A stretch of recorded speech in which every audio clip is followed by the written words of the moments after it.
Сәлеметсіздер. Құрметті қалайық, өнер сүйер қауым, қош келдіңіздер. Енді біз өзіміздің концертімізді, бұл алғашқы концерт, жобаның осындай бір бағыты бар, концерт ұйымдастыру деген. Сол концерттің енді бүгін концерттер болғанда 3 жыл бойы жалғасатын концерттер, дәстүрлі музыка жөнінде.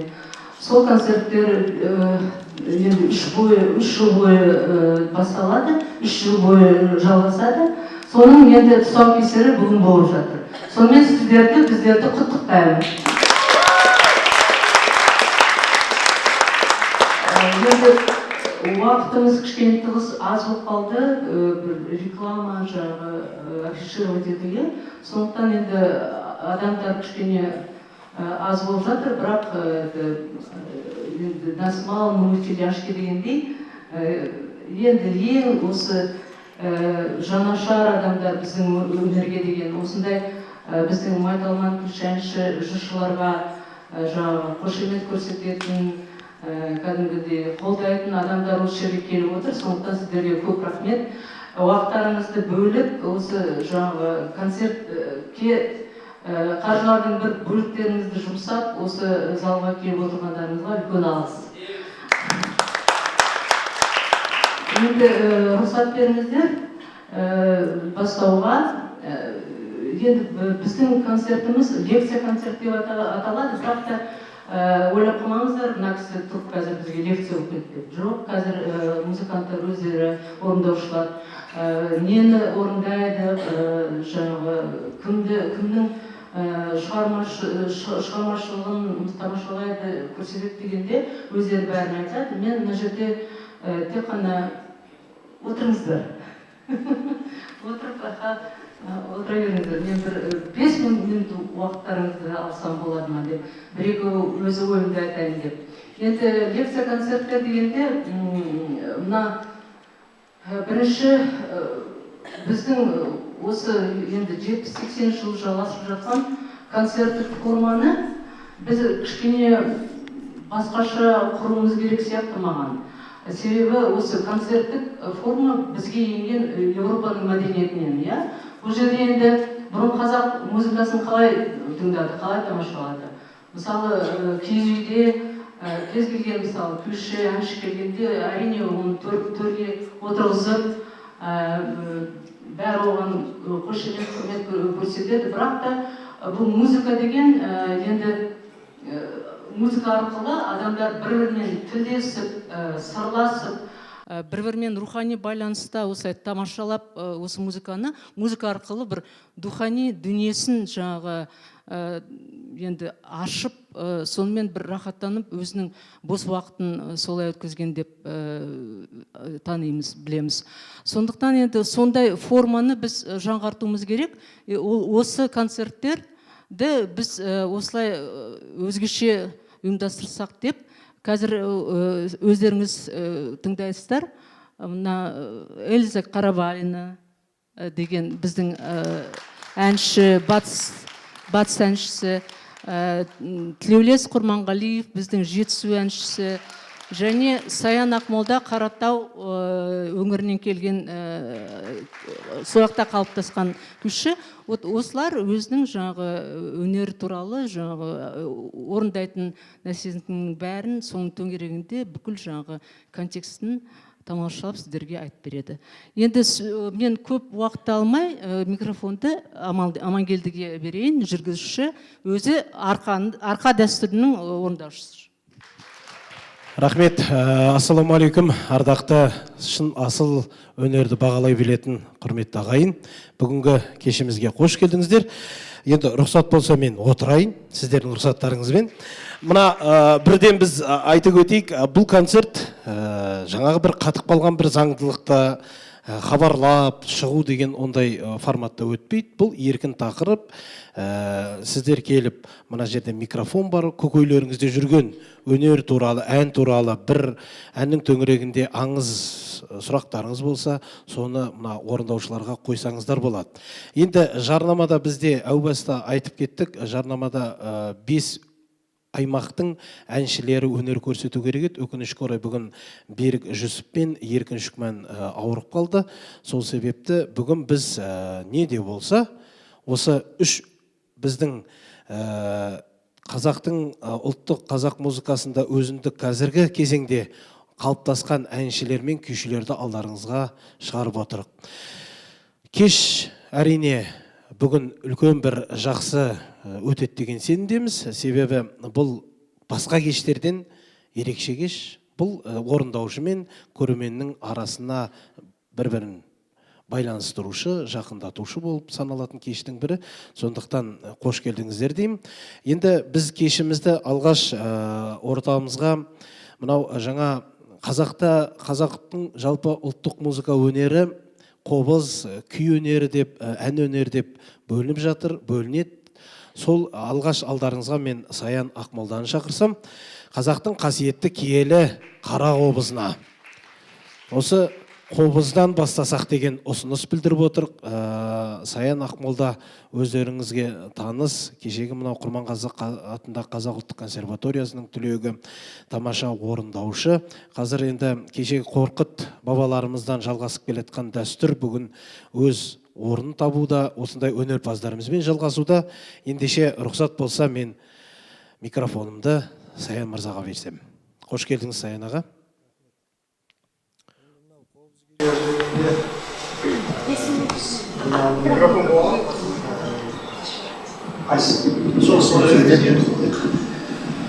Қорқыт бабамыз бар, одан кейін екі ортада 10 ғасыр салып, өмірге келген ықыласты екенін айтамыз. Сол екі зор тұлғаның күйлерін бізге насихаттаған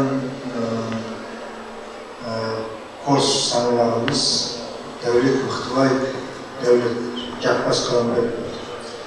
Сол Дәукен мен Жаппастың аталарымыздың күйлерінің арқасында, жеткізген күйлерінің арқасында біз енді сол күйлерді тартып жүрміз.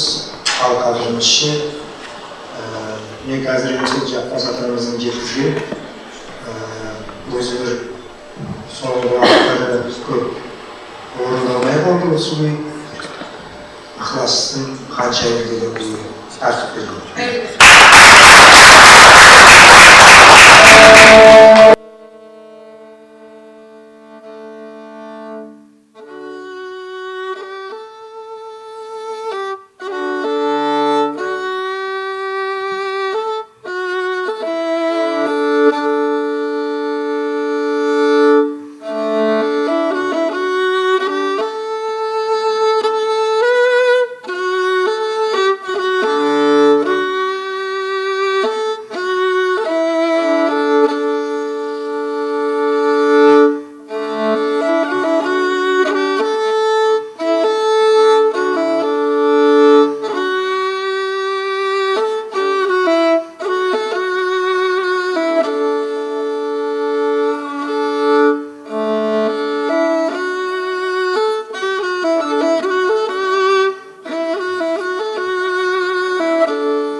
Ада жақ суық, свет түскеннен кейін қобыз кішкене тер аспап болғаннан кейін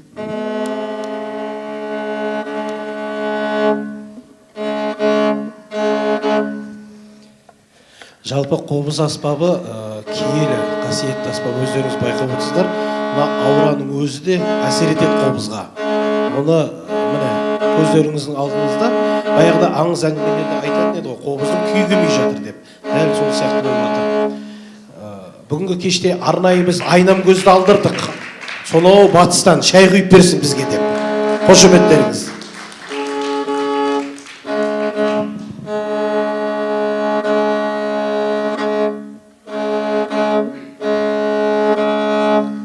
Келесі күй тағы да ықылас атамыздың даланың сұлу ерке аңы жезгекке арнап шығарған күй екен дейді. Сол күйді тартып берейін. Бұл күйдің негізі екі түрі жеткен, екеуін де Жаппас Қаламбаев тартады. Соның мынау жезгектің екінші түрі.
Сайын аға, тағы бір күй сұраса, қобыздың бабы енді келген сияқты ғой. Қобыздың бірау. Тағы бір көріңіз болса.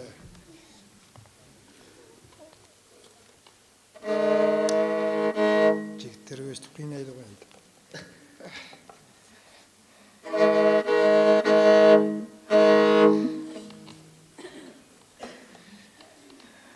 Қорқыт күйлері тарту өте ауыр. Қай күй болса да жалпы нақышына келтіріп орындау өте қиын. Кезінде студенттік кезімізде сахнаға шығасын десе шығып кете беруші едік. Осы күні ойланатын болдық әрбір тартатын күйіміз туралы. Қазір енді мен сол Дәукеңнің жеткізу нұсқасындағы Ахаңның ерден күйін тартып берейін. Ақмола жеріндегі шыққан күйдің бірі. Сол жерде Ерден деген дуан басы кезінде болыс болған адам, бірақ Совет заманында ол кісіні қаралап, неше түрлі сөздер айтылып, Ерденді төмендеткені белгілі, бірақ тарихта Ерден дейтін өте өзі батыр болған, өзі би болған, болыс болған, алыс аймақта жатқан ағайындарға қол ұшын берген, сондай жомарт адам болған дейді. Сол Ерденнің Бименде деген баласы дүние салғанда ықылас 17-18 жас шамасында екен дейді. Мынау Жаңарқа жерінде аз ғана шоғырланған Тама дейтін кіші жүздің ішінде 7 ру, соның ішінде Тама дейтін ру бар. Сол Ерденнің ауылына сол жылқы мәселесімен, малдың мәселесімен кетіп бара жатқанда ортада Ақмолаға жақындаған уақытта Ерден болыстың баласы қайтыс болды дейтін азалы хабар естиді. Сол кезде сол Таманың игі жақсылары, билері, Қазы деген би болған екен дейді. Сонда біз енді қазір малдың жырымен емес, ол Ерденге барып, өзіміздің елдігімізді көрсетейік, көңіл айтайық деп Ерденнің ауылына келіп түссе, Ерден би жаңа болыс бүктісіп жатып қалған екен дейді. Сонда Ерден, басыңды көтер жерден, әкең Сандыбайда өлген адам қайтып келмей несіңді жи деп. Жаңа Қазы деген би айтқан екен. Сонда Қазы келдің ба деп басын көтеріпті. Ел жұртпен амандасқаннан кейін бесін намазын оқуға далаға шығып бара жатқан кезде жаңа болыстың жатқан жерінде жап-жаңа бір қобыз ілініп тұр екен дейді. Бәрі тысқа шығып кеткен кезде Ақан қолын алып қобызды жоқтау күйін тартады. Мына жер ол.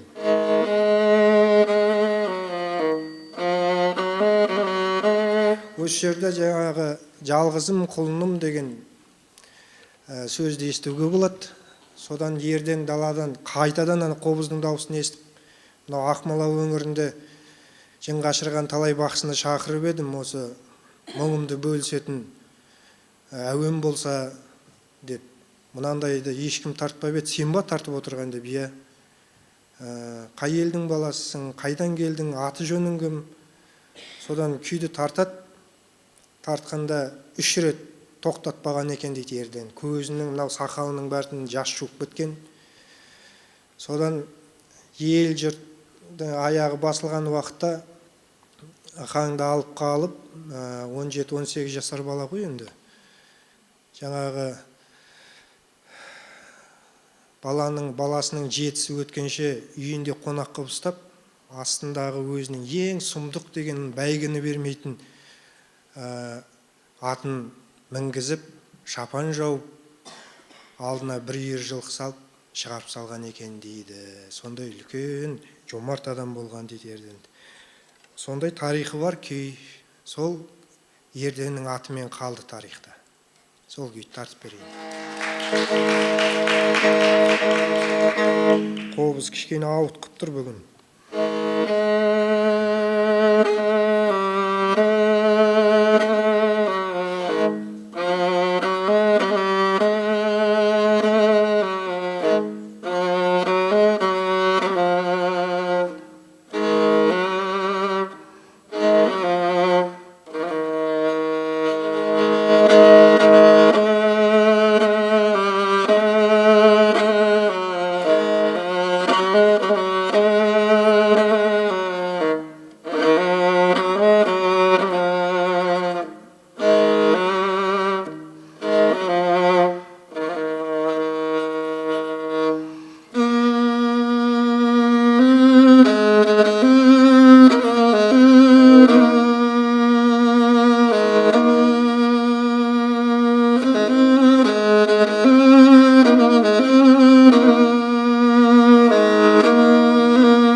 қобыз аспабының үні адам жанын емдейді дегенге жеке өз басым міне куә болып отырмын. Жалпы қобыз аспабын тыңдағанда көзді жұмып, ана әуеннің ырғағына салып тыңдаса, адам бір басқа әлемге өткен дегендей болады. Сайын ағамызға көп рахмет.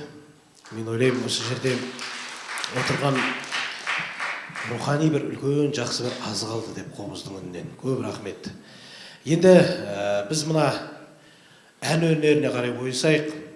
Қазақтың кең жазира даласы Құдай қазаққа берген, кешегі Шоқан Уәлихановтың еңбегінде естелігінде жазылады ғой. Қазақтың ән шарлап жүріп, қазақ жеріне кеп қонып, қазақ жерінен қоныс теуіп, осы жерден өзінің негізін тапқан деп. Сол сияқты қазақтың ән өнері, ән салу мәдениеті 5 үлкен аймаққа бөлінеді. Бұл арқа мектебі, арқа ән салу аймағы. Бұл 7 арнаның басы біріккен Жетісу ән салу аймағы. Бұл Батыс Қазақстан ән салу, бұл Сыр аймағы, бұл Алтай, Тарбағатай деп бөлінеді. Бұл басқа өзге халықта жоқ, осындай бір керемет қасиетіміз бар. Керемет ән салу өнерінде ерекшелігіміз бар. Енді рұқсат болса, мен осы Алтайдан Атырауға дейін ән салдыртқан деп айтады ғой. Сол осы Батыс Қазақстан өңірінен бастасақ, рұқсат болса ортаға Құрманғазы атындағы Қазақ ұлттық консерваториясының аға оқытушысы Елза Карабалина қыздарыңыз шақырайын ағайын. Елза сонау Атырау өңірінен келіп, бүгін міне осы қазір айтқанда оңтүстік астанамызда тамаша шәкірт тәрбиелеуде, кешегі әншілердің ізін жалғастыруда. Ұстазы қазақтың маңдайына біткен бір туар тамаша әнші Сәуле Жәмпейісова. Алдарыңызда Елза Карабалина ағайын.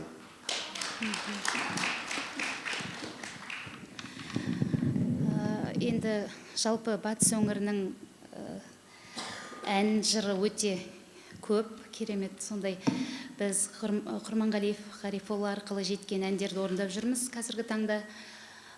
Сол сияқты авторы ұмытылып кеткен халық әндері де өте көп.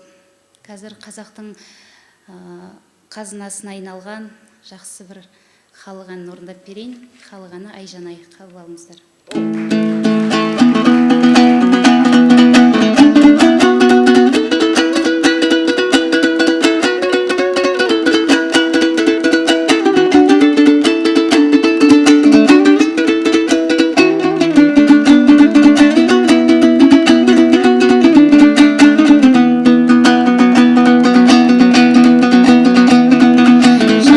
Жайықтың арғы жағына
Қошеметтеріңіз ағайын.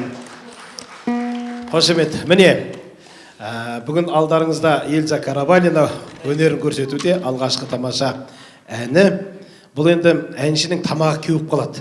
Білесіздер, ондай жағдайлар болып атады. Әншіге қолпаштап отыру керек, айғайлап демеп отыру керек, әруағын шақырып, арқасын қоздырып отыру керек. Әншіге не керек содан артық? Мына шынайы тыңдармандар отыр ғой. Қобалжиды әнші болғаннан кейін жауапкершілік өте көп.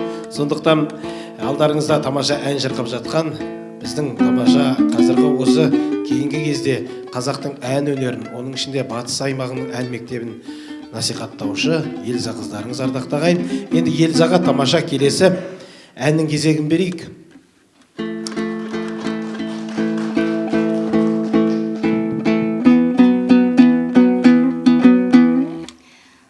Енді мына Ғарифолла Құрманғалиев атамыз кезінде 42-ші жылдары соғысқа барып өнер көрсеткен екен. Соғыс жылдары жаңағы майдангерлердің рухын көтеру мақсатында. Сол кезде Ғарифолла Құрманғалиев атамызға келіп, бір өрімдей жап-жас бала, ағатай, менің осы сіз Алматыға барсаңыз, менің хатымды ала кетесіз ба? Осындай ауылда сүйген жарым қалып еді. Осы соғысқа аттанардың алдында ғана үйленген едік. Сол сағынышымды, хатымды ала барсаңыз деген ниет білдіреді. Сол келгеннен кейін Ғарифолла Құрманғалиев ол бала соғыстан қайтты ма, қайтпады ма білмеймін, бірақ сол баланың бейнесі әлі күнге дейін көз алдында деп сүйген жар деген жаңағы баланың атынан ән шығарады. Сол әнді қабыл алыңыздар.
Тағы біреу, Мынау батыс ән мектебі өзі негізі адамның арқасын қоздыратын дүние. Шын рас. Енді Эльза құлақ күйін келтіре берсін әннің келесі әнге. Сіздердің сұрақтарыңыз болса, сұрақ қоям десеңіздер де болады. Бір әннің тарихын естейім десеңіз де болады. Я болмаса бір белгілі композитор жайында мағлұмат алсам деген ұсыныстарыңыз да болады. Эльза жақсылап тұрып, ән жерге барып жайғасып отырып алды. Тағы бір ән сұрап отырық сізден.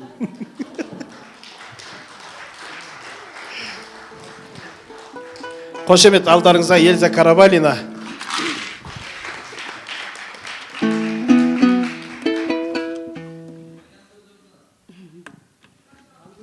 Құласаң нардан құла дейді. Ал, айнам көз, паң көйлек.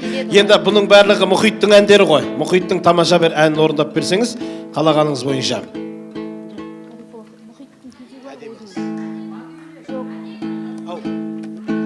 Онда қайсын? Әнші дауысы дейді.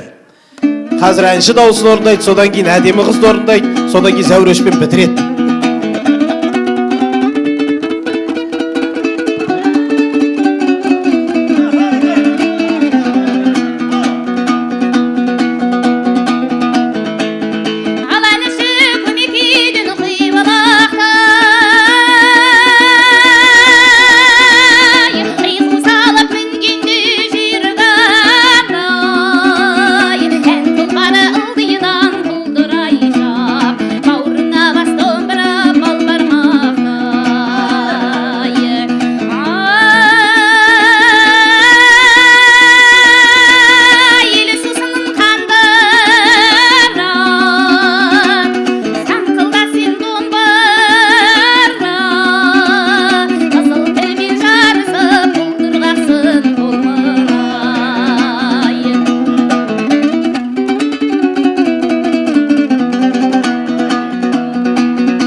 Қошемет, Елза Карабалин ағам. Елза, қайда кеттің? Халқым тағы біреу деп сұрап отыр ғой. Баяғыда таңда таңға асырып ән жырлаған, күй тыңдаған, Ал Елза жан, тағы да бір әніңді шырқай қой. Халқым сұрап отыр. Мына әншінің дауысы 3 әннен кейін ашылады негізі. Білесіздер ме? 3 әннен кейін мына жүрек қағысы тоқтап, бір бәсеңдікке, бір жаңағы ырғаққа келеді. Дауыс ашылады 3 әннен кейін. Қазір Елзаның 4-ші әнінде көресіздер. Дауыстың қандай кеңдігін, дауыстың қандай ауқымдылығын. Енді Елзаның орындауында қалағаны білсін.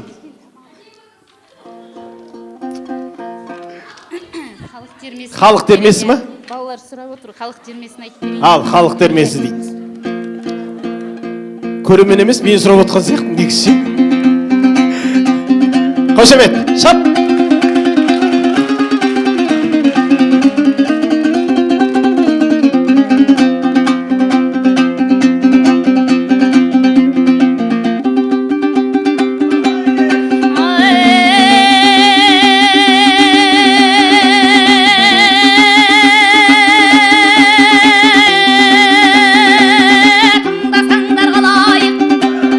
Ақының енді қозғасын, домбырасын қолғасын.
Енді Елзаның өзі кеткісі келмей қалған сияқты, иә?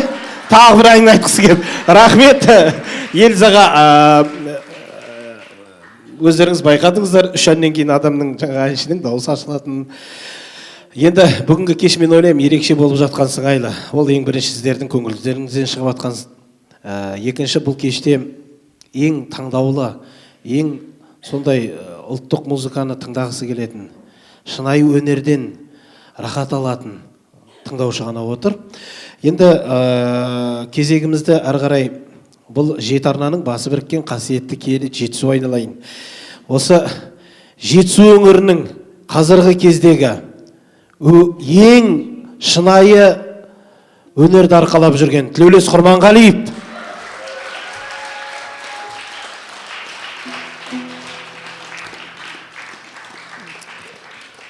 алдарыңызда Құрманғазы атындағы Қазақ ұлттық консерваториясының аға оқытушысы.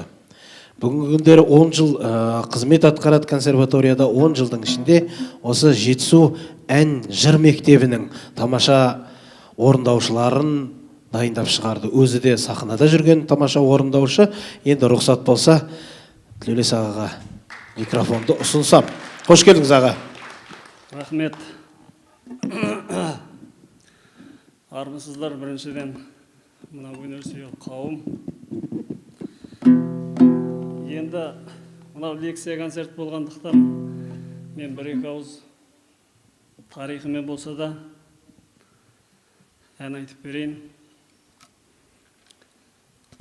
Мына Жетісудың оңтүстік шығысы Қан Тәңірінің баурайында үлкен бір мектептің шоғыры қалыптасқан жер. Ол ақындық мектеп, ол әншілік мектеп, ол айтыскерлік мектебі. Жыршылық мектеп те бар. Соның бірі мына Көдөктің кейіннен табылған әндерінің бірі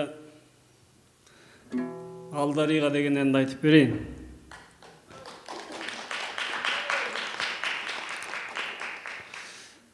Көдөк өзі революциядан бұрын 1819 ғасырдың аяғы 1880 жылдары сол Нарынқол Кеген өңірінің елді мекенінде дүниеге келеді. Одан кейінгі сол кездегі кезеңнің бір ғасырда болатын үлкен жаңалығы мына ұлт-азаттық көтеріліспен патшаның тақтан құлауы. Ең бірінші дүрбелең сол кезде басталды. Сол кездерде Көдөктің 30-дың ар жақ бер жағындағы кезі. Сол Көдөк 16 жылға дүрбелеңде де Албанның елі бастап көтеріліп патшаға әскер бермейміз деп көтерілген кезде оның да ішінде болған күрескер. Екіншіден мына жаңа заманда Совет үкіметін керейге теңдік әпереді деп үлкен қуанышпен қарсы алған адамның біреуі. Бірақ кейіннен ол ойынан айниды. Неге десеңіздер, Совет үкіметінің түрлі сұрқиялық саясаты сол кездегі. Оның ішінде кампеске бар, байларды тәркілеу бар. 16 жылғы көтерілістен кейінгі қызылдар мен ақтардың шайқасы бар. Соның бәрі елдің тыныштығын алып біткен кезі болады. Сөйтіп жүрген кезінде енді 32-ші жылдар аштық келеді. Сол кезде ел 16 жылы бір көшсе, 32-ші жылдар тағы көшеді. Ары бері шекарада қырғын болады, шекарада қалмақ тонайды дегендей. Сонда Көдөктің өмір тарихынан көрсеңіздер, Көдөк бір емес бірнеше рет өткен шекарадан. Ары өтіп елді жағдаймен орналастырып, я басқа қылып, онан қайтып бер жағындағы туыстарын қимай, олардың амандығын біліп кетіп тұратын қазақпыз ғой. Сөйтіп жүрген кезінде серлік құрып, өзі сер адам, өзі өлеңші ақын адам, қыз келіншек болса, той жиын болса, айтысқа да түскен адам. Сол жерде бір қызбен көңілі жақын болады, ғашық болады қызға. Сол қызға ғашық болып, Оны кейбір деректі Ақжүніс деп айтады. Бұны айтушы бізге Құралбек Болсанбекұлы деген кісіден жазып алдым. Сонда оның атастырылып қойған жері барын білсе де бір-бірінің көңілін қимай сүйіспеншілікпен жүреді. Күндердің күнінде қыздың әкесі біліп қалып, қызды тезірек ұзатудың қамына кіріседі. Сөйтіп көдек бір сапардан келген кезде дейді, қыз ұзатылып кеткен. Кімге тиді десе, баяғы Өмірхан деген бәленің баласына тиіпті дейді. Ай шіркін-ай деп іздеп барып көріп, Өмірханға көңілі толмай, ана баяғы біздің әдебиеттерде оқыған әйел теңсіздігінде мұрны пұшық, басы таз, біреуге тиіпті дейді ғой. Міне сол сияқты біреу болса керек дейді. Соны енді өзінің жаңағы сөз байласқан қызын жамандауға қимай, Өмірханды мінеп, Өмірханды сынап, өлең жазды дейді. Сол әні мына Алдариға болады. Сол әні Алдариға.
Лашынға бұлайық сұңқар едің, құлай қосса жаманға бармы лажың Алдариға.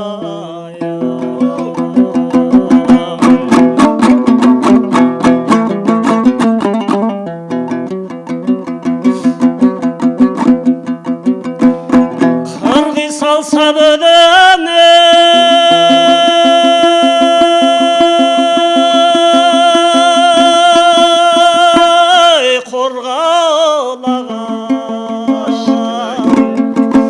көздің жасы етекке сорғалаған Алдариға.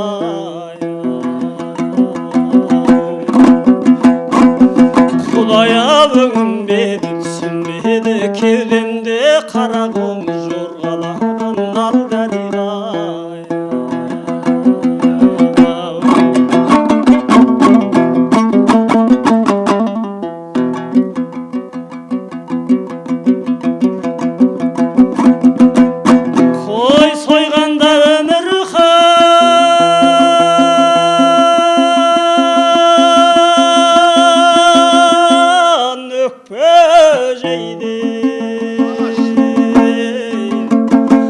Az қойдың деп өкпеге өкпелейді Алдариға. Кешке дейін қойшымен қой қайырып, кеппедің деп байпағын тепкілейді Алдариға. Кешке дейін қойшымен қой қайырып, кеппедің деп байпағын тепкілейді Алдариға.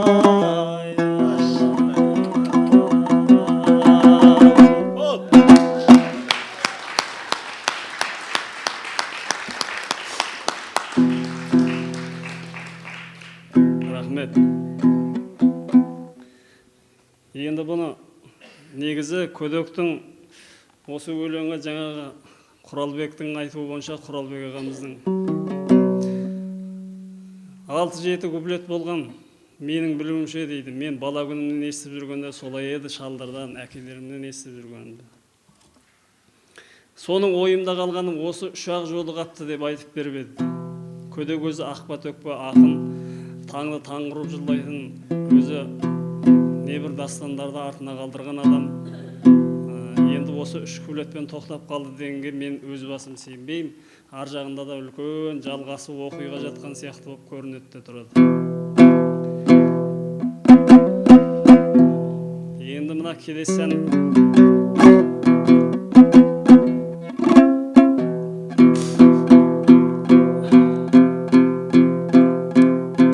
ауыр сақтап отырмыз, енді еркіндер сияқты үйге жатып алмайық.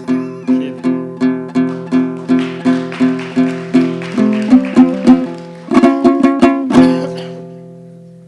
Мына жерде осы Амангелді айтып еді, Қапездің ұрпақтары келеді деп. Сол кісілер келді ме екен? Сол Қапездің дүниеуін айтайын. Енді бұл дүниеу емес, негізі жар басында деп айтқан дұрыс болатын шығар. Негізі о бастағы атауы солай болды ма деп те ойлаймын. Өйткені бұл жар басында шығу тарихына үңілсеңіз, сонау 37-ші жылдары үст бетіне шығар қазақтың қамын ойлаған, елдің елдігін ойлаған, тыныштығын, іргесі бұзылмауын ойлаған азаматтардың, зиялылардың бәрін алып кетіп халық жау етіп атып жатқан кез. Енді Қапез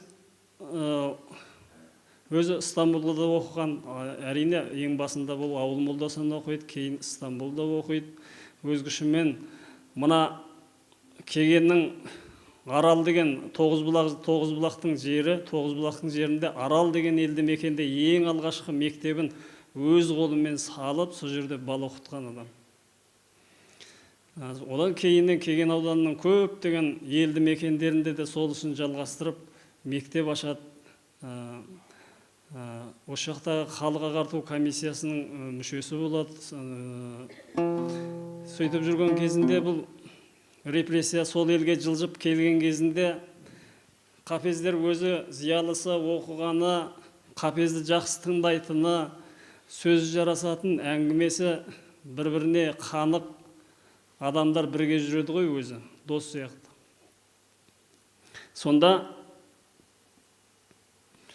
араларынан бір адамды ұстап алып кетті дейді. Өзі бір 4 дос, 5 дос болсақ, мысалы, соның арасынан ылғи бас қосып жүрсе, біреуін ұстап алып кетті дейді бір күні. Сонда алыстан жау келген жоқ. Ішінден тұрып біреусі сөз сөйлепті дейді. Ескіден келе жатқан халықтың қара өлеңімен сөз бастады дейді. Жапалақ жалп етеді жар басында, немене жоқтың күні барғасында. Дос болып қас қылғаннан сақта Құдай, қасқырда қас қылмайды жолдасына деп. Сөйткен кезінде Қапез іліп алып кетті дейді. Қасқырда қас қылмайды жолдасына, арамдық болмаса егер өз басында. Жер бетін топан қаптап кетсін мейлі, түбінде өзен ағады арнасына деп. Сөйткен кезде әлгі сатқынның іші біліп отырған шығар енді. Қолмен шұқып бір-бірінен қайсынан бір-бірінен көре алмайды.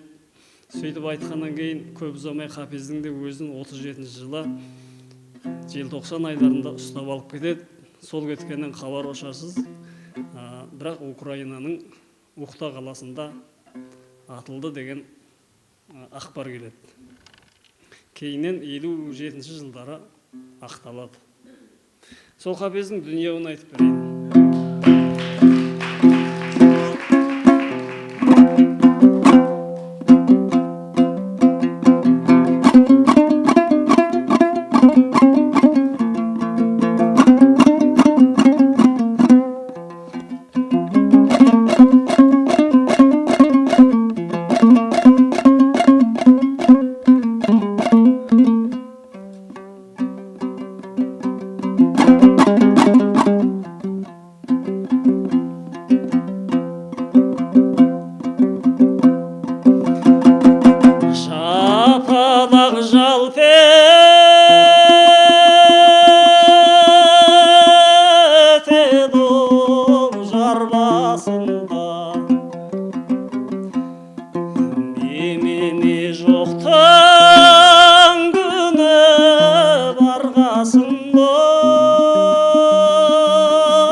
Дос болып қас қылған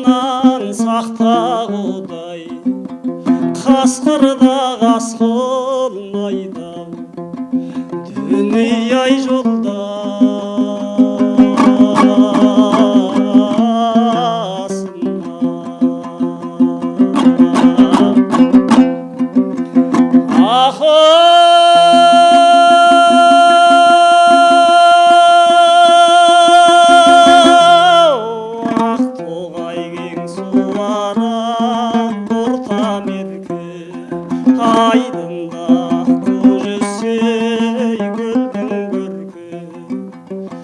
кейбіреу бүгін тату ертең араз берген соң бұзылмасын дүние ердің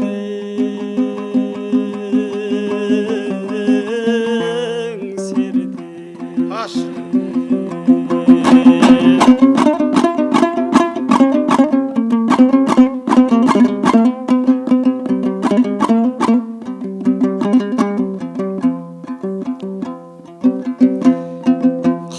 Қасқырда қасқырмайды жолдасына,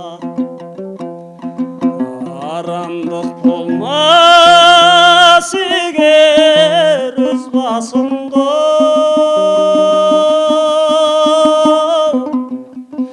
Жер бетін топаң аттап кетсін мейлі, түбінде өзін ағар дүние арнасында.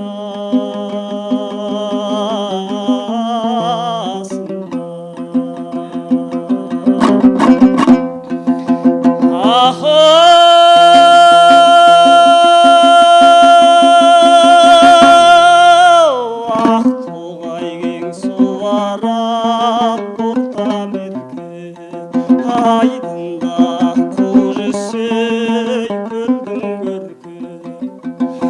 Кейбіреу бүгін тату ертең араз берген соң бұзылмасын дүние ердің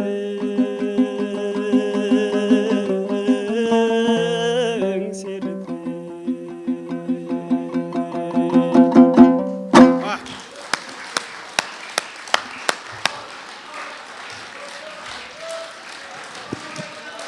Тілеулес аға, енді біліп отырмыз сіздің ауырып отырғаныңызды.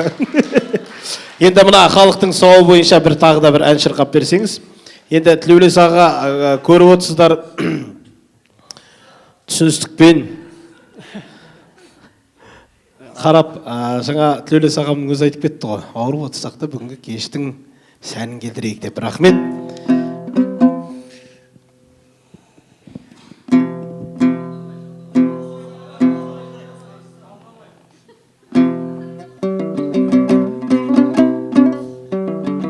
Ау, Шалтабайды айтты.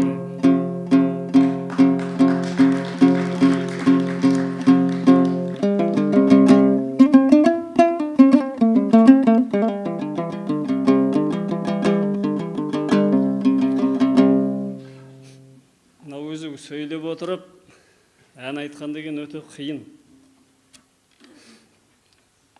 Енді басқаларға жауап бермеймін, өзімді айтып жатырмын. Мына Шалтабайдың әні Сағатбек Медеубекұлының осы жетісу әуендерін зерттеу барысында көптеген ән жауһарларын тауып келді ғой.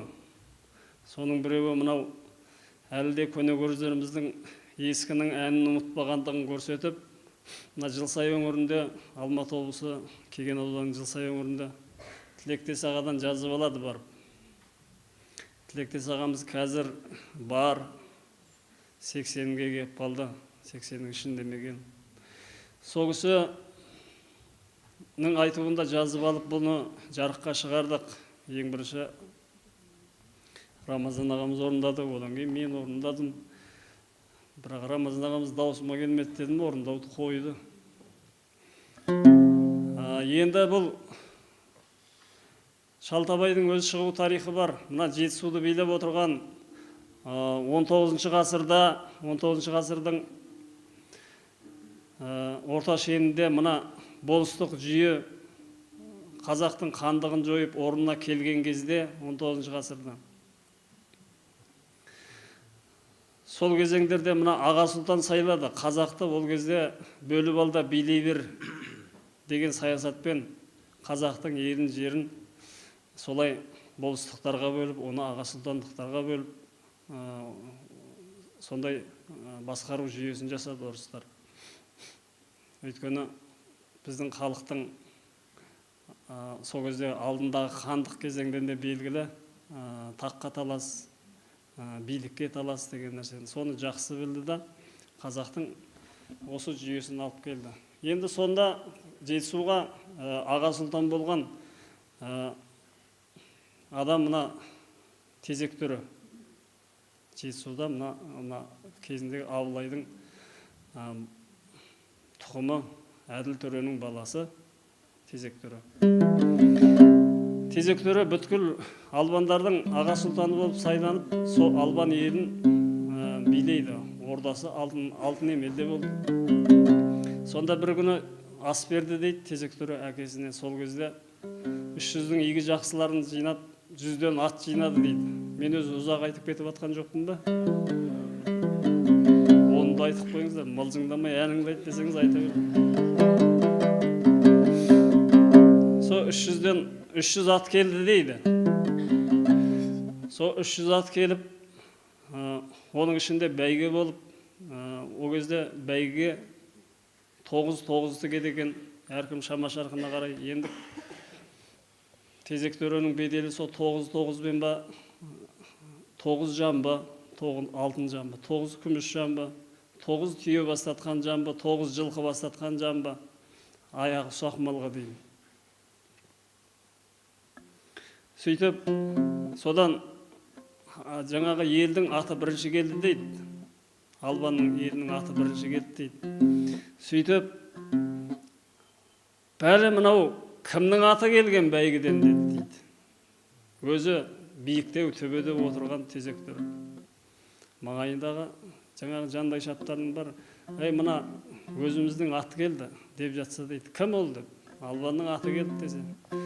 Бәйгесін ордаға апарыңдар деп айтты дейді. Неге бермейміз бе? Жоқ, берілмейді. Сөйтіп бәйгені алып кетеді. Содан ас тарқауға айналады. Әлгі бәйгені беретін түрі жоқ. Ол туралы әңгіме де қозғалмайды. Тезек Төрі өзі тарихтан белгілі барымташы, ұрыстаған адам. Олар жылқысына жылқы қоспаса, қазанына арам салмаса, ас батпайтын адам екен дейді. Енді біздің елде бұл көнекөздердің айтуынша 20 мың жылқысы болған дейді. Содан біз бір рулы ел, мына албан деген ел емес пе едік? Мына біз тойға асқа кетті деп күтіп отыр. Жердің бетімен барып астымен қайтамыз ба? Елге не бетімізбен барамыз? Кім батылы барып ордадан сұрайды бұны?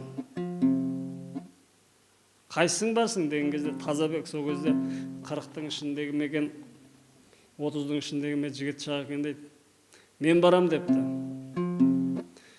Тазабек өзі кейіннен батыр, атағы шыққан, би болған адам. Қасыма біреуің еріңдер, мен барайын депті. Тезек Төренің ордасы сонадайға тігіледі екен, ол ордаға 100 шақырым жерге атыңнан түсіп жаяу барады екенсің. 100 қадам жерде. Содан барыпты, қысқартып айтсам, ассалаумағалейкум, уәлейкумассалам. Қай баласың депті, Алдияр тақсыр, біз мынау өрде жатқан албан деген ел едік. Сауын айтып ас бергеннен кейін сіздің тойыңызға келдік. Мына бәйгеден ат келді, сол ат біздің ат еді. Соның бәйгесін бересің бе, бермейсің бе? Жоқ, бермеймін дейді. Бәле сенде бір Қотыртайдың құнын даулап жүрген ер екенсің деп айтты дейді. Содан бермейсің бе депті, бермеймін дейді. Онда 3 рет алдыңа келтірем дейді. Білгеніңді істе дейді. Содан Тезек Төрі ашуланып шығып кетеді, ордадан шығады да бүткіл елін жинап алып қайттық дейді. Еліне қайтады. 3 рет алдыңа келтірем деді ма? Енді Тазабек жігіттерді, мықты жігіттерді жинап, тезек төренің жылқышын шабуға кіріседі. 5000-дап айдайды екен. Айдап апарып, сонау бүткіл елге таратып, ары қарай шекара асырып, жұлдыз, таясу, шейху қалаларына апарып сатып жібереді екен. Ізін жоқ қылады. Ұмыттырып барып Алтайда тағы шабады. Ұмыттырып барып тағы да Алтай шабады. 3 рет шапқан. Содан шыдай алмай кетіп, екінші шапқанында патшадан әскер алдырады. Әскер алдырып, Тазабектің соңына салады. Алдында 100 шақты солдат шықты дейді. Тазабек еліне барады. Тазабекті таппайды. Барған ізі бар, қайтқан ізі жоқ. Орыстардан да хат жоқ, хабар жоқ. Аттары да жоқ, өздері де жоқ. Содан қайтадан 3-ші рет шапқан кезінде 1000 қаралы солдат алдырды дейді. Солдатын алдырып Тазабектің соңына індетіп түсіп, сонда қасында Шалтабай болған екен. Содан індетіп түсіп, өзінің жерінен қудалап, сонау Қытайдың жері Бәлен деген қаласына, ана қалалардың бәріне қашып аралап барған кезінде Тазабекті ұстайды ақыр соңында. Бұл Колпаковскийдің әскері еді, осы Жетісу өңіріндегі патшаның әскери гарнизонын басқарғандарының біреуі. Ұстайды, сөйтіп сол жерде Шалтабай да бар екен дейді, бірақ Шалтабай бір тығырыққа, қуғынға келіп, қыспаққа келіп қалған кезінде айтты дейді, сен қашып құтыл, сен елге керексің, жассың, қалсам мен қалайын деп. Сөйтіп Шалтабай қашып құтылады, Тазабек сол жерде тұтқынға түседі, кейіннен Тазабекті азаптап өлтіреді. Содан кейін сол жолын жалғастырып, қайтадан еліне келіп, әскер жинап, әскер болғанда шеріктерін жинап, қайтадан орыстың әскерімен соғысты жалғастырған осы Шалтабай болатын. Шалтабай сол тағы да осындай соғыстар жасап, кейін өзі ұсталып, онда да тараншы дейміз, мына ұйғырдың бір атауын тараншы дейді сол жердегі. Солардың біреуі сатып береді, сөйтіп ұсталып ит жеккенге айдалады. 10 жыл ит жеккенде жүреді, оның әңгімесі бір басқа, бір бөлек. Келеді, келгеннен кейін жасы егде тартып қалған шағы, Қырғыз елінде бір қызы бар екен дейді, сол жақта қайтыс болды деген дерек бар. Енді сол Шалтабайдың әнін айтып берейін. Бір сусын болса, Ыстық байғаңыз.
Менің атым Шалтабай, әкем Алпар,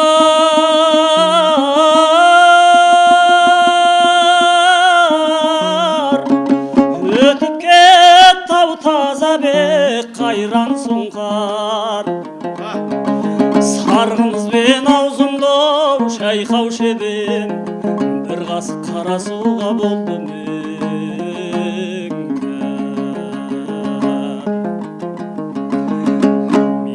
атым Шалтабай, асылдан соққан балтабай, Шалтабайдай жалғыздей, кім іздеп арттан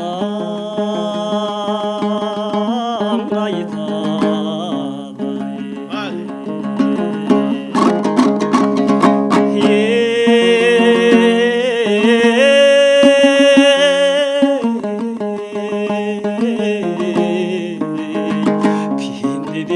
Пенде бол болдым, биялайсыз жеңге қондым. Жас күнімде көлде болдым, көлге мас боп делбе болдым.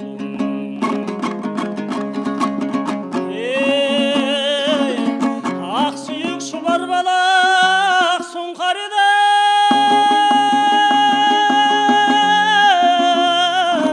қайралап қанатымнан жерге қондым.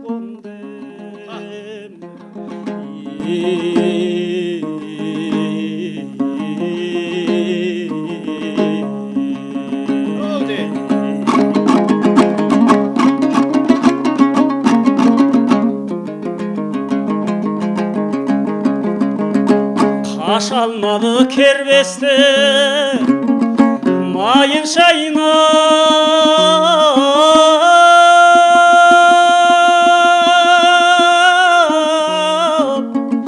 таба алмадым ақылды күн-түн ойлап. 300 жігіт қасымда шергеді, ит тараншы ұстаттым қолды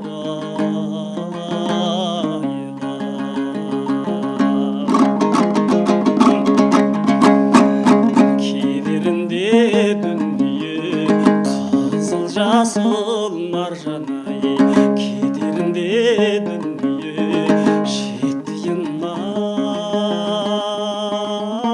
арзанай.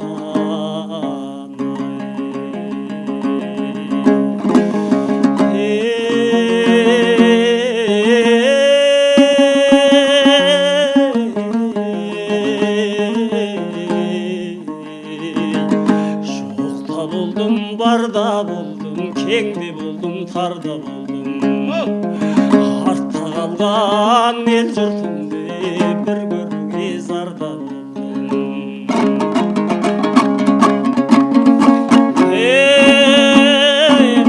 Қазаққа атым шыққан қыран едім,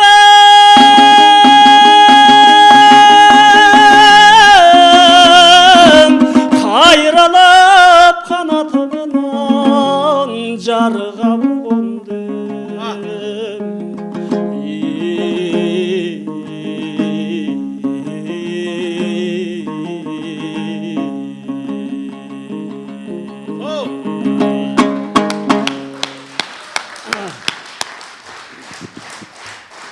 Қошеметтеріңіз әннің аңызында, әннің тарихында әдебілеп майын тамызып тұрып айтып берді. Әлде тағы да бірден орындайын деп тұрсыз ба? Қошеметтеріңіз Төлес Құрманғалиев. Енді рұқсат болса, Саян аға өзіңізден бір тамаша күй сұрасақ. Мына отырған қауым өзіңіздің жақсы білет, тамаша мына Қаратау өңірінің шетпе күй дәстүрін қазіргі кезде насихаттаушының бірегей өзіңізсіз. Енді рұқсат болса, өзіңізден бір күй сұрасақ.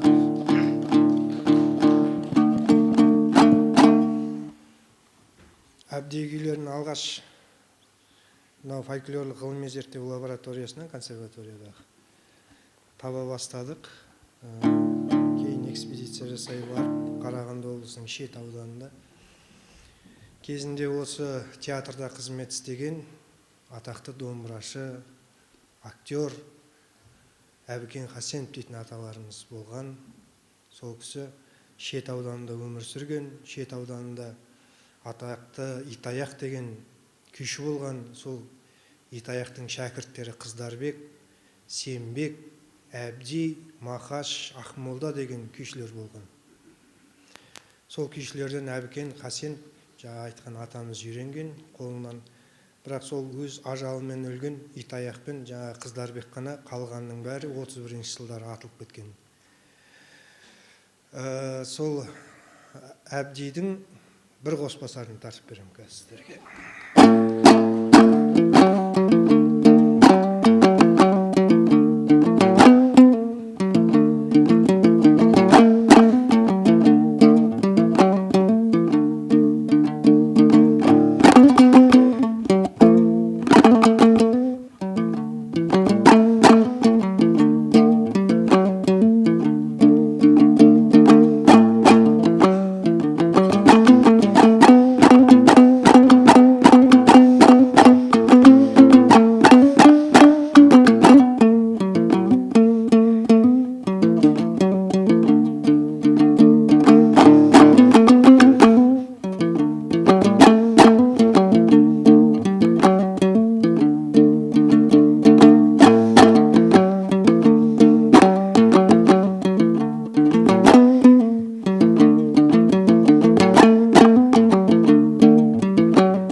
Шет ауданында ұстаздары атылып, біреуі түрмеге түсіп жатқанда, жаңағы Әбікен Хасенов атамыз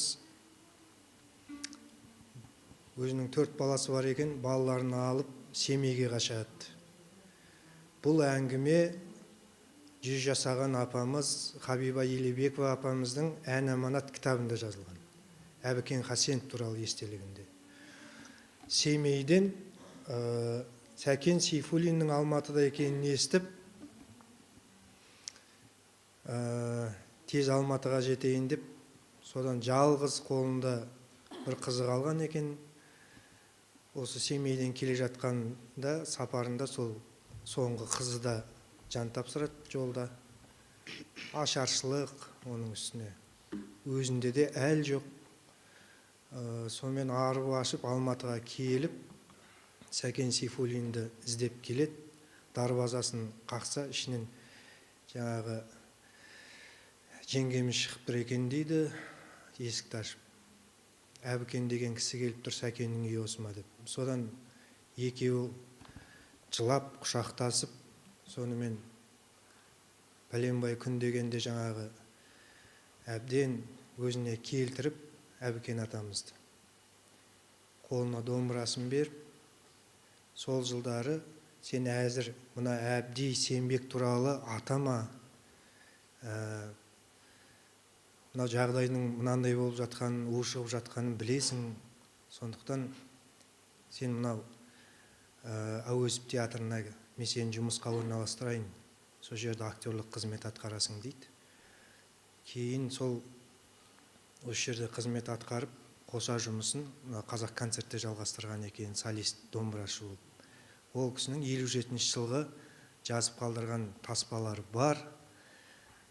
Бірақ мына күй Әбдидікі, мына күй Сембектікі деп бір күйін атып, атамай кеткен жалпы. Заман қиын болған ол кезде. Сол Совет өкіметінің кезінде бір пластинка шықты. Жаңа мен тартқан күйі ғана Әбдидің аты аталған. Кейіннен жаңа экспедиция арқылы біз жасап жүргенімізде қасымда марқұм Базаралы Мүптекеев дейтін үлкен зерттеуші болды. Екеуміздің бармаған, баспаған тауымыз қалмады, шын айтқанда осы күйлерді жинау барысында. Сонда Әбдинің бірталай, Сембектің бірталай күйін таптық. Соның бірі мынау нәубет жылдары шыққан, 31-ші жылдары шықса керек, Шер қоспасар, сол Әбдидің күйі. Соны тартып берейін енді. Бұл көп тартылмайтын күй. Мың күй жинағына енгіздім.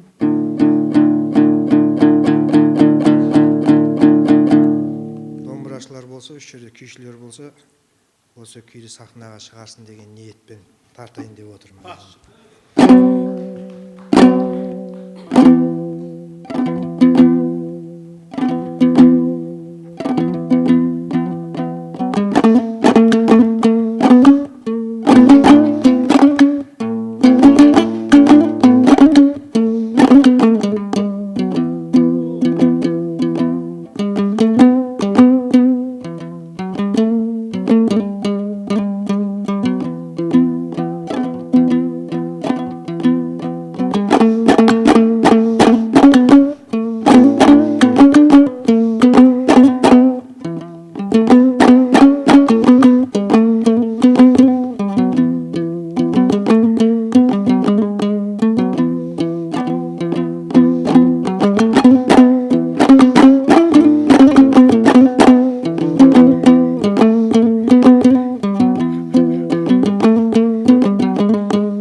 Қошеметтеріңіз.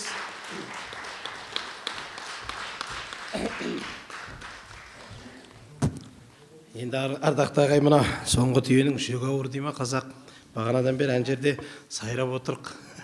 Енді жүрек деген дүрс-дүрс соғайын деді менікі. Мынау енді әдептен өз байын көп сөйлеп созбайын деп Абай атамыз айтады ғой. Енді мен сіздерге орындап белгілеп отырған әнім бұл сегіз серінің әні Гауһартас деп аталады. Жалпы сегіз сері Мұхаммед, шын аты Мұхаммед Ханафия дейді. Бұл енді қазіргі кейінгі кездерде осындай бір пікір қалыптасып жүр, сегіз сері болған жоқ деген. Енді сондай мына музыка танушылар арасында, жалпы фольклор танушы, өнер танушылардың арасында осындай бір дау пайда болып жүр. Бірақ енді әр ғылым өзі негізгі нақты дәлелді қажет етеді. Бұл енді сегіз серінің бары жоғы әлі болашақта дәлелденеді деген үміттеміз. Бізге бірақ бала кезімізден құлағымызға құйып өскен сегіз серінің әні деп Гауһартасты, Ақбақайды, Алқоңырды, Назқоңырды солай бала кезімізде айтып естіп өскенбіз. Енді жалпы бір дерек, сегіз серінің жеке өзімнің пікірім бар деуімне сенетінім. Бұл мына Шыңғыс Уәлиханов, мына Шоқан Уәлиханов дүниеге келгенде сол уақытта жаңағы Мұхаммед Ханафия сол ауылда өзінің өнерін көрсетіп жүр екен. Бұл сал серіліктің алғашқы кезеңі. Сонда Шыңғыс жаңағы Мұхаммед Ханафияның өнеріне тәнті болып, мынау орындаушылығына, композиторлығына, жалпы жан-жақты екеніне тәнті болып, Шыңғыстың жаңағы Шоқан дүниеге келген уақытта осы өзі Шоқан Мұхаммед Ханафиядан батасын алып, Шоқанның атын Мұхаммед Ханафия деп қойған екен. Бұл бір дерек. Кейін жалпы омбы кадет корпусында оқыды дегенде деректер бар. Бұл Мұхаммед Ханафияның 36 жасында қайтыс болуының бір себебі бұл суық тигізіп қайтыс болған дейді. Негізі бұл мына сол уақыттағы кезеңде мына орыс үкіметі, патша үкіметі қазақтарды отаршылдыққа бейімдей бастайды. Осы нәрсені сезіп қалып, ең алғашқы бұл 1840 жылдардың шамасы болады. Осыны сезіп қалып, қазақ теңдікте жүретін халық екенін біліп, солай қалу керек деп өзінің пікірін айтып, соңына патша үкіметінің әскерін ертеді, яғни қуғынға ұшырайды.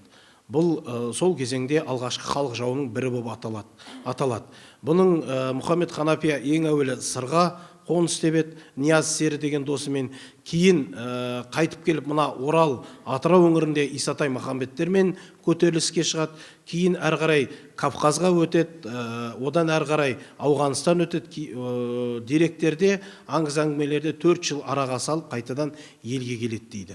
Сол уақытта біреулер айтады, жаңағы суық тиген дейді. Менің тұжырымымша соған мына қастандық жасалды ма деп ойлаймын. Себебі ең бірінші сол мына қазақтың еркіндігін, теңдігін аңсаған батырларымыздың бірі сол сегіз сері болған. Сегіз сері деп айтылуы жалпы жеңгелері еркелетіп қойған дейді. Біреулер айта сегіз серінің жанында 8 жолдасы болған дейді. Біреулер айта сегіз серінің бір өзінің басында 8 өнері болған дейді. Бірақ енді ол өткен заманға нақты қазір біздің қолымызда дәлел жоқ. Бірақ сондай аңыз әңгімелерге арқа сүйеуіміз қазір болып тұр. Енді рұқсат болса, сегіз серінің әні Гауһартасты орындап берейін.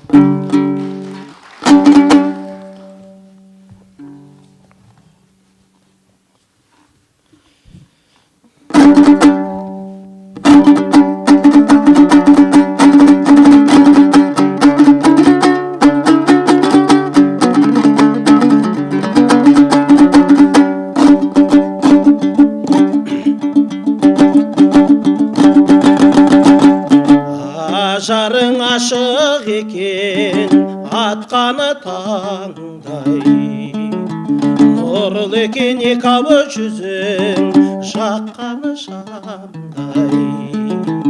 Анаңнан сіздай туған айналайын, күлім көз, оймақ ауыз, жазықмандай.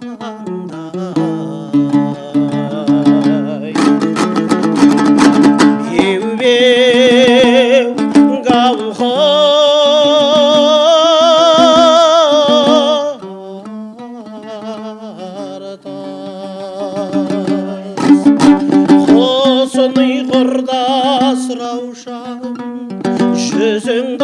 көргенде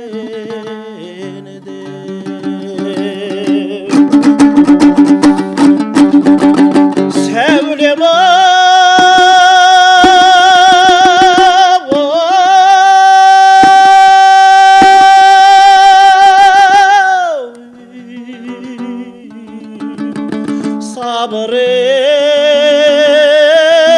сабырың қалмаса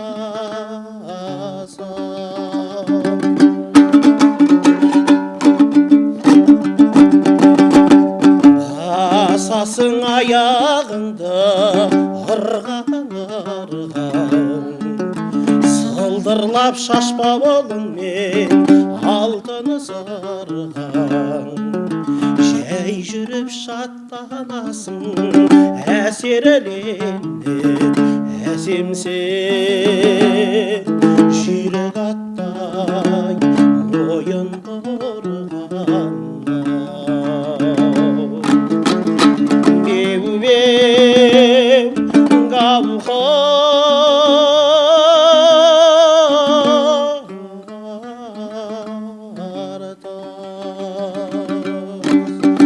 құсыны құрдас рәушан жүзіңдай көргенде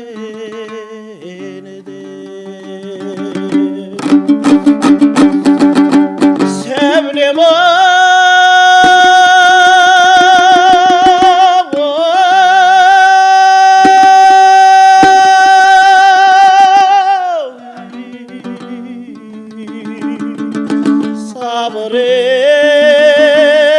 сабырым қалмаса.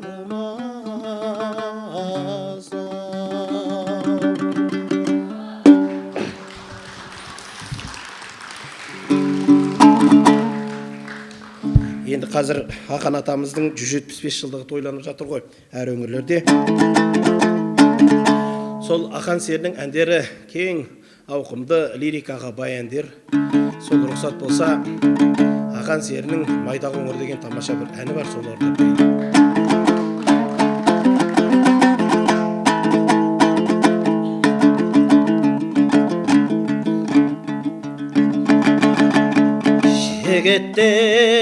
жігіттен падишасы әмір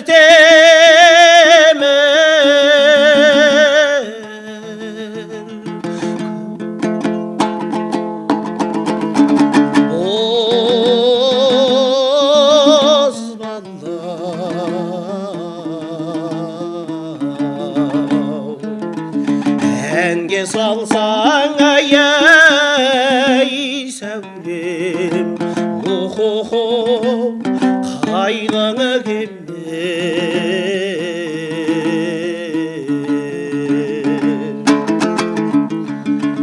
кешеге бес болыстың сиезінде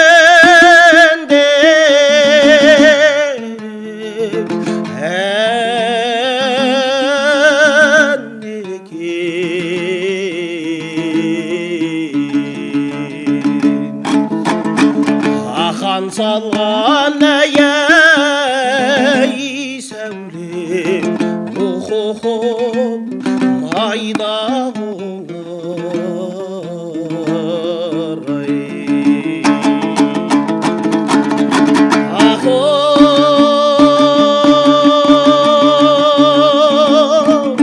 хәләлә күбибай лиләлә күлиләй шіркін ай майда қоңыр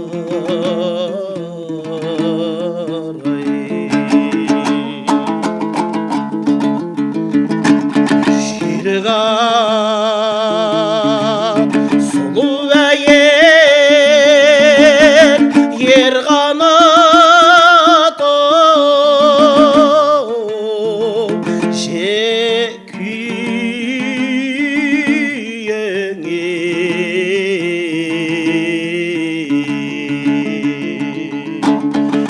түсіредің аяй сәулем о-хо-хо айғайдағы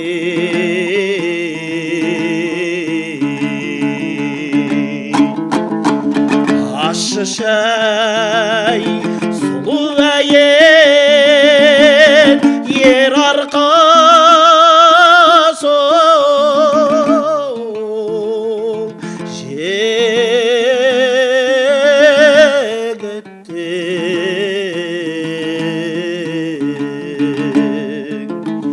болып өстім әй сәулем о-хо-хо бостайынағы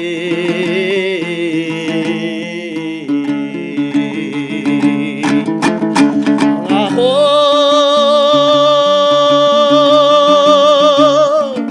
халала кубибой лилала кулилай шіркін ай бостайынағы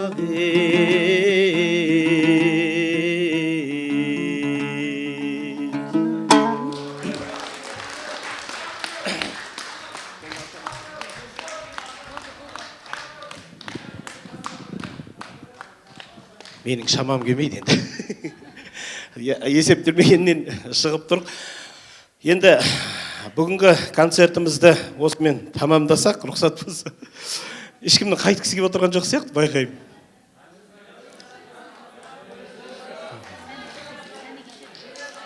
Тілеулес аға.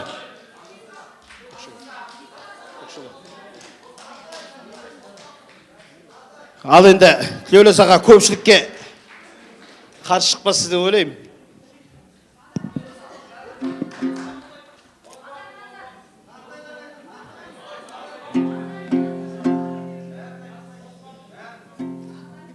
Ой, бұл қайсыны аттайын білмей қалдым ғой.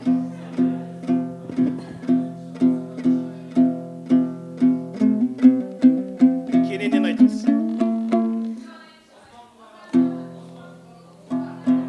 Қазір көрейін.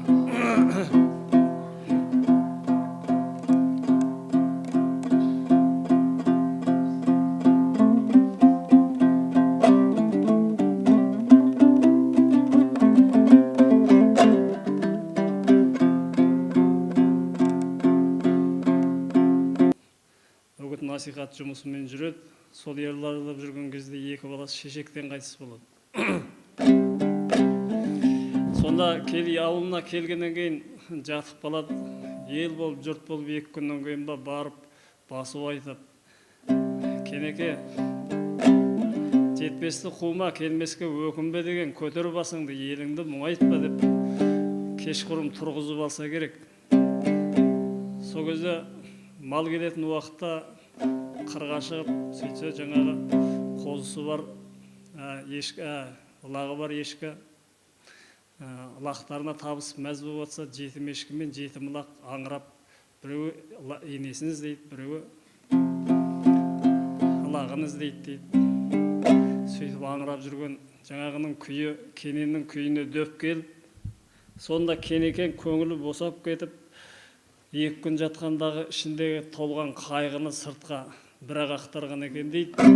Сөйтіп базары мен назарын жоқтаған. Бұл енді Кенекең өз айтуында, сонда бір жырлағанда 2 сағаттай ма жырлаппын дейді. Сол қырдың басында ел әзер тоқтатып алыпты.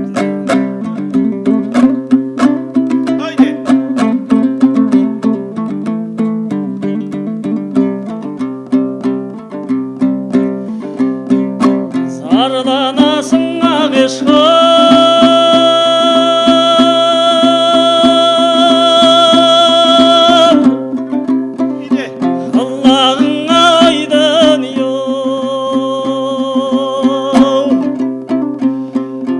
емшек беріп өсірген шұнағыңа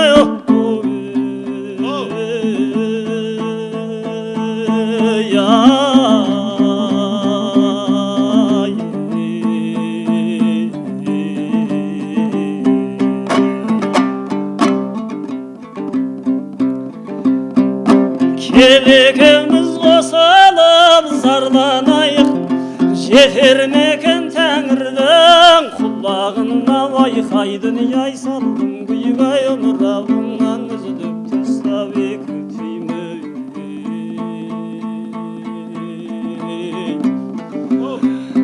Базарым-ай, назарым-ай, отбасында гүл шашарым қарағым-ай.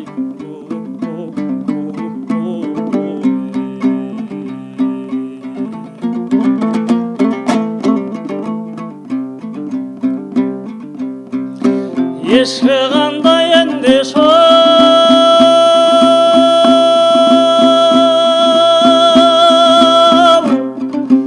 Аллах қандай ойдың йол.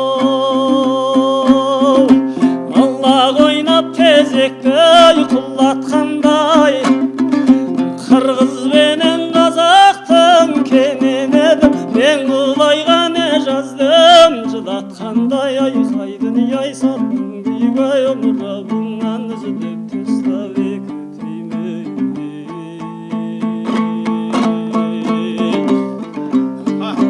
Базарым-ай, назарым-ай, сен өлген соң бәсең болды ажарым-ай.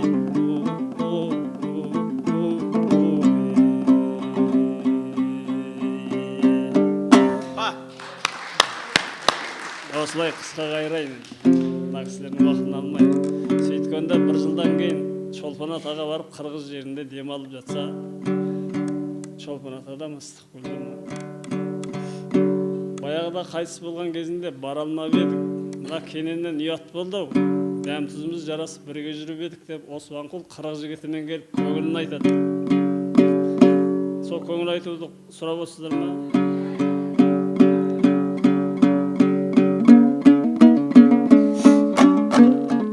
Османқұл өзі қазақтың қызынан туған жиен екен, қазаққа жиен болып келеді.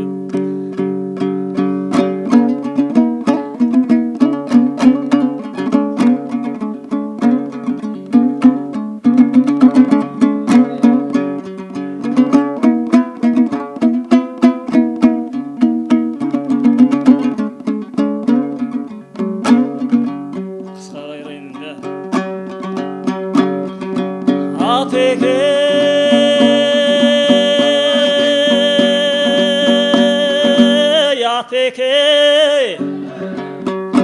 Ateke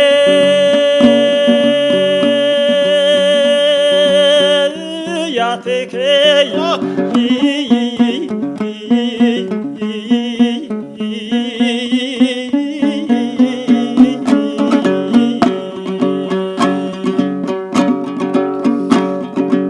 Assalamu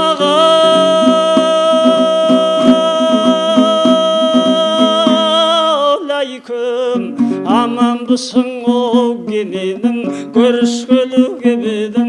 Қайтыс болыпты қайтесің, базар назар о бөбегің. Алатауды жаңғыртты зарланып салған ой әбөнең.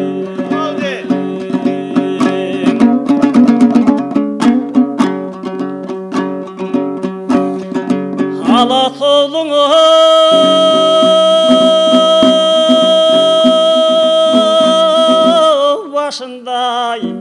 башыңды бұлыт тұрлулы, орта жошқа келгенде момын қып қайғы орнады. Қырықтан ашқан жашың бар, көк ала сақал шашың бар. Түскен тұман жарқ етіп шыққан күнді йоу ашылар. Әйешің тағы бұл тұбы ашығын айта еш ашылар. Емек оқи балдар ей, ятақ оқи балдар ай, еме қайдан ой көрейін.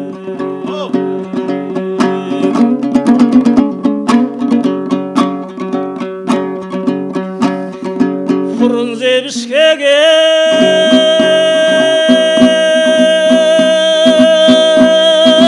бор-бором кедейім болды ғой чоңдорың, қамықпағың кенекен мұраның сенің о кебекең. Ноғайбайды да алмапбет жалмайтын бәрінде жер екен. 40 жігіт келдік алдыңа көрішуге жиналып, күйегіңе қиналып, сізге саламдашуға, қапа болған көңілді достық жолмен ашуға. Қатарласым кенекем қапа боп сонша жашыма, Құдай құлып сыйлайып Айдарбек пен Құрманбек, құрбыларың қашымда. Дүниеде бізден өтөттіп, Қаратайды жетектеп, қазақ қырғыз сойысын беріп келсек оң етектеп, жетімес қымыз теңденіп, қара кепе өңгөріп, алдыңа келіп біз тұрмыз балаңды жоқтап еңіреніп. Емек оқи балдары, ятақ оқи балдар-ай, емек айдан ой көрейін.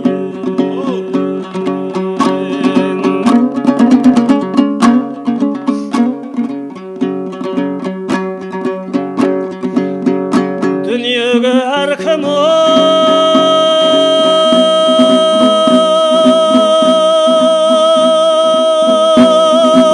келіпті, Алланың өзі ерікті, Дәуіт деген пайғамбар Аллаға қолын жайғандар. Бір намаздың үстінде 30 ұлы боп өліпті, бергенде Құдай өзің деп, алғанда Құдай өзің деп, олар да сабыр қылыпты.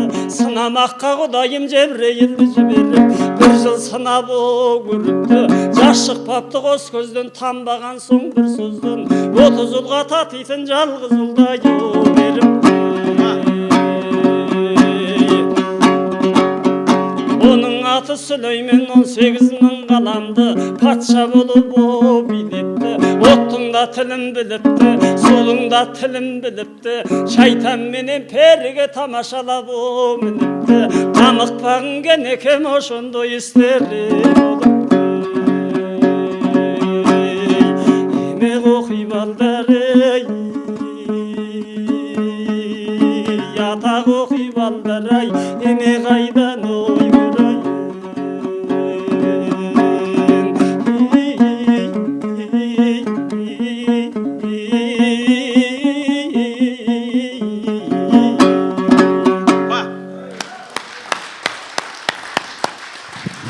Қошемет ілтипаттарыңыз ардақты ағайын. Тілеулес Құрманғалиев, Эльза Карабалина, Саян Ақмолда бүгінгі осындай жобаның басшысы отырған Гүлзада Нұрпейісқызына қошеметтеріңіз ағайын. Гүлдеріңіз бар сияқты, негіз бере берсеңіздер болады. Рұқсат сіздерге. Мен мына отырған кішкентай балаларға бір қошемет соқтырайыншы ағайын. Қазақтың болашақ ертең осылар. Міне осы бастан бастап қазақтың ән күйін тыңдап бойларына сіңіріп батыр. 1001 алғыс әкелеріне, шешелеріне осындай келіп балаларды ән тыңдатып атқан, күй тыңдатып атқан. Той қыласын демекші, бүгінгі кешіміз жалғасын тапсын ағайын. Бұл енді жалғасы да болады. Енді рұқсат болса мен ортада Қазақстанның тамаша азаматтары бар, соның бірі бірегейі біздің әнді жақсы көретін, күйді жақсы көретін, қай жерде қазақтың ұлттық музыкасından кеш болып атады, сол жерде төбесі көрінетін, осы жерде академик ағамыз отыр, Медет аға. Қошеметтеріңіз, техника ғылымдарының докторы, академик. Қош келдіңіз. Бір ауыз айтайын деп. Осында ән сүйер қауымның атынан бір ауыз тілек айтып кетпесек ұят болар. Мынау айтып басындар концерт лекция деп. Бұл тұсау кесер деп жатырмыз. Тұсау кесілді деп ойлаймын ғой. Тұсау кесілді ме қауым? Енді біз жаңағы рухани жаңғыру дегенде жер жыртып айқайлап жатырмыз. Ал енді мен көріп отырмын да, акиматтан ешкім жоқ. Енді міне рухани біз осылай жаңғыруымыз керек қой. Осы әнді біздің жаңағы қазақи дәстүрлі әндерді мінекей кішкентай балаларымыз келіп отыр, әрқайсымыз немеремізді, балаларымызды алып келіп осылай жаңғыруымыз керек. Бірақ та жарнама аз болды ғой деп ойлаймын мен енді. Енді келесі концертіміз Құдай бұйыртса жаңағы акиматқа шығыңдар, тағы өнер сүйетін адамдар бар, соған шығып, просто мен қарным ашып отыр да, мына отырған халық аз. Бірақ енді тұсау кесер болды, аумин, ары қарай өнеріміз өрге баса берсін. Аумин. Рахмет аға, айтқан пікіріңіз орынды. Жалпы енді біз келесі жолы бағана Гүлжан Нұрпейісқызы да айтып кетті. Жарнамамыз өте аз болып қалды, бірақ дегенмен де сол жарнамаға құлақ түріп келген сіздерге мың бір алғыс. Біз енді әрі қарай осы келесі лекция концертімізді жалғастырамыз. Шамамен 14-21 қарашаның аралығында болуы мүмкін. Келесі концертіміз осы залда қазанның 17-сінде болады. Жан жаққа осы хабарды таратып, балаларыңыз болса, туыстарыңыз болса, алып келіңіздер, тамашалайық. Енді көріп тұрсыздар ғой, бұндай концерттің нәтижесі өте үлкен болады. Енді шынымен аға дұрыс айтып жатыр, рухани жаңғыру деген осылай болу керек деп. Жай әлгі формальды емес, кәдімгідей халық осындай нәр алып, біздің өзіміздің дәстүрден, ұлттық өнерден, осылай жаңағы біздің музыкамыз енді рухани байлық осы жерде жатыр деп айтуға болады ғой. Неге біз бұны насихаттамаймыз, білмейміз, танымаймыз. Енді қазір тек бір кішкентай бір нәрселерді айтып отырды, соның өзінде қалай рухымыз көтеріліп отырды. Сондықтан енді осылай ең болмаса биыл 19-шы жыл, 20-шы жыл осындай концерттерді өткізсек, кішкене бір өзіміздің үлесімізді осы жаңғы рухани жаңғыртуға сол істейміз деп осындай үмітпен сіздерді шақырып отырмыз. Келіңіздер, жан жаққа осындай хабарды айтып кетіңіздер. Рахмет, келіп концертімізге құлақ асып тыңдағандарыңызға мың бір алғыс. Келесі жаңа Гүлжан Нұрпейісқызы атап кетті.